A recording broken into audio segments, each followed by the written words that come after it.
नमस्कार, मैं डॉक्टर रवि स्वागत करता हूं आपका आपके अपने यूट्यूब चैनल रवि आयुर केयर में। मैं आज बात करने वाला हूं अग्नि के ऊपर। अग्नि अगर आप लोक व्यवहार में देखते हैं तो बाहर भी जो अग्नि होती है उस अग्नि का प्रयोग हम खाना बनाने में यूज करते हैं। और जब हमें बहुत ज़्यादा ठंड लगती है तो हम अपने बॉडी का टेम्परेचर मेंटेन करने के लिए भी उस ऊष्मा का यूज करते हैं। अब वो अग्नि है, वो अग्नि कैसी है? अगर उस अग्नि में यूज किया जाने वाला ईंधन यानी लकड़ी वो गीली है तो उसका प्रभाव कैसा रहेगा अग्नि का? अगर वो सूखी है तो वो अग्नि कैसे काम करेगी? या मानो कि हवा चली हुई है तो वो अग्नि किस तरह से अपने कार्य को करेगी? ये सब चीज़ें हम बाहर देखते हैं, लेकिन जब हम आयुर्वेद के विषय में यही एनोलॉजी हम लगाते हैं तो इसी प्रकार अग्नि हमारे शरीर में भी काम करती है। अगर समझने के लिए इस अग्नि को आप मॉडर्न एलोपैथी साइंस के हिसाब से आप इसको डाइजेस्टिव जूस समझें या फिर आप अपनी डाइजेस्टिव पावर समझें, जो भी आपको सुविधाजनक लगता है। अब आयुर्वेद का एक बहुत ही इम्पोर्टेंट सिद्धांत है, यत पिंडे यत ब्रह्मांडे तत् पिंडे। जो ब्रह्मांड में है वही शरीर में है। यानी जैसे अग्नि बाहर है वैसे अग्नि हमारे शरीर के अंदर भी है। और अग्नि को हमारे आचार्यों ने इसे बहुत ही इम्पोर्टेंट माना हुआ है कि ये अग्नि हमारी जब साम्यावस्था में होती है तभी ये सभी प्रकार के आहार द्रव्यों का सम्यक तौर पर उसका पाक करती है, पाचन करती है। और उस आहार द्रव्यों में जो जो गुण है उन गुणों को अपने अपने पंच महाभूतों में या अपने अपने धातुओं में जो है उनका समावेश होता है। तभी हमारे शरीर में ये हमारा शरीर चलता है, पोषण होता है।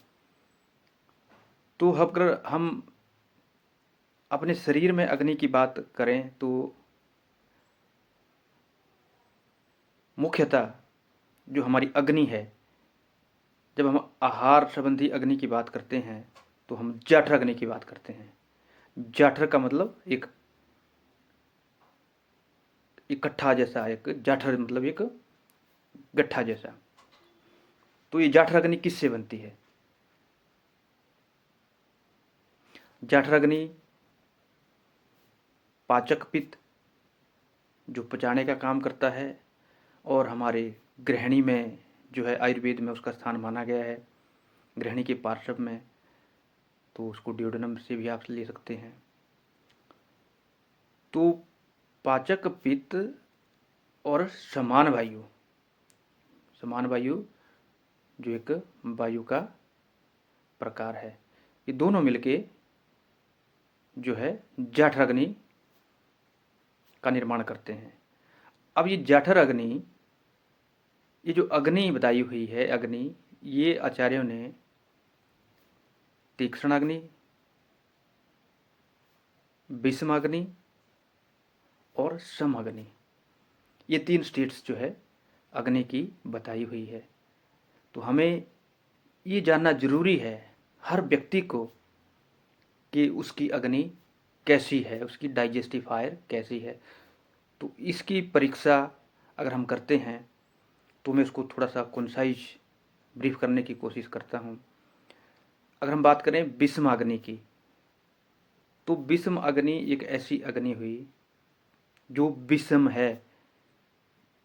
कभी खाना पचता है, कभी नहीं पचता है। विषम का मतलब अनियमित, जो कि वायु की वजह से होती है। वायु जब प्रधान होता है तो अगर हम बाहर देखें कि आपने बाहर आग जलाई हुई है और एक पंखा आग के नज़दीक रख देते हैं तो हवा के वेग से लपटें कभी इधर जाएगी कभी उधर जाएगी। तो इस तरह से समझें, इस तरह की विषमाग्नि जो है वो वायु की वजह से होगी, वायु बात दोष की वजह से होगी।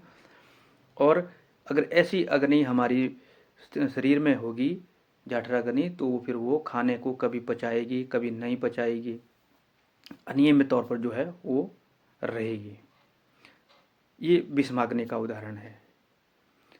जैसे किसी को भूख लगती है या नहीं लगती है, कम लगती है, कभी समय पे लगती है कभी नहीं लगती है, एक विषमता जो है बनी रहती है। अगर हम बात करें तीक्ष्ण अग्नि की, अगर अग्नि तीक्ष्ण है तो मतलब वो पित्त की वजह से, पित्त की दोष की उसमें इन्वॉल्वमेंट है और बहुत ज़्यादा तीक्ष्ण है। अगर आप समझें कि आग की लपटें हैं जो वो है, उसमें जो है आप समझ सकते हैं कि उस तरह से तीक्ष्ण अग्नि हमारी होगी, तो ये पित्त की वजह से होती है। और अगली आ गई तीसरे नंबर की जो है मंदाग्नि। ये मंदाग्नि जो होती है, ये समझिए कि ये कफ की वजह से मानी गई है। कफ का मतलब आप समझें कि अगर बाहर आपने आग जलाई हुई है और जो लकड़ी है वो गीली है, उसमें जलीय तत्व है, तो सेम जो है वो वैसी ही कफ जब हमारे इसमें होगा, कफ की वजह से जो अग्नि वहाँ पे बनेगी जठराग्नि में, वो मंदाग्नि होगी। और उससे जो है जो भी हम आहार लेंगे वो विदाह को प्राप्त होगा,